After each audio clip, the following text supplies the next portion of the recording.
And how did you get into running your own business, the Sydney Polo Club? How did you end up there, and, you know, what does it take to start up a polo club? Well, okay, so this is really interesting.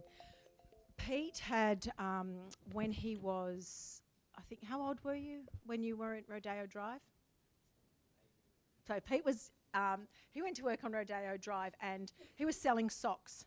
And so up on the wall there was the Rolf Lauren poster, and Pete said, one day I'm going to play that. I'm going to play that game. So when Peter and I were just married, I think the girls, our girls were really little.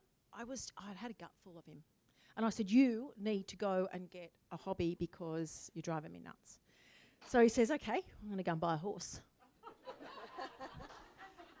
As you do. So Pete goes buys a horse, and so then our life started to revolve around a horse. So I'm not a horsey girl, wasn't a horsey girl, but I had to become a horsey girl if I was going to be fitting in with the crowd, because what I worked out really fast was that I was the one that was left to feed them and clean up after them, and they all got to go and do the cool things like ride and play polo. So Peter was at the stages he was starting Mortgage Choice, so he was off working every day. We'd moved on to a property because we had to bring in horses to get adjustment to pay the rent, because we didn't have any money, still in the no money phase. So I had to learn pretty fast how to look after horses.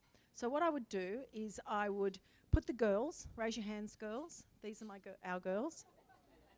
So I'd put the girls in the back of the Range Rover. And for those of you who don't know about polo horses, you have to work the polo horses, which means you have to get on them and ride them every day to keep them fit.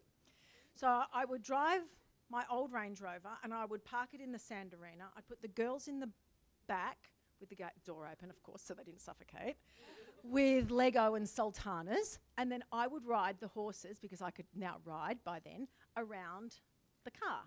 And I would do this ad nauseum day after day. So Peter thought it was really funny because he was the only person that he'd ever seen trot as fast as I would, because I wouldn't get into a canter because I was too scared.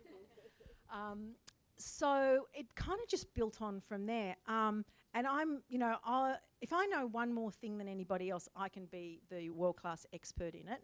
So I just learnt to ride. I'd read a polo book, so I got all these people in and taught them to play polo. And that's how we started the club. We went out to Windsor Polo Club and we wanted to play. And they said, well, first of all, women don't play, and you need to come back when you've got a truck and 6 horses.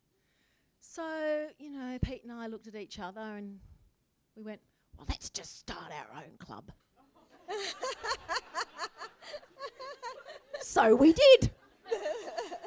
So now, most people, normal people have a truck, but we didn't.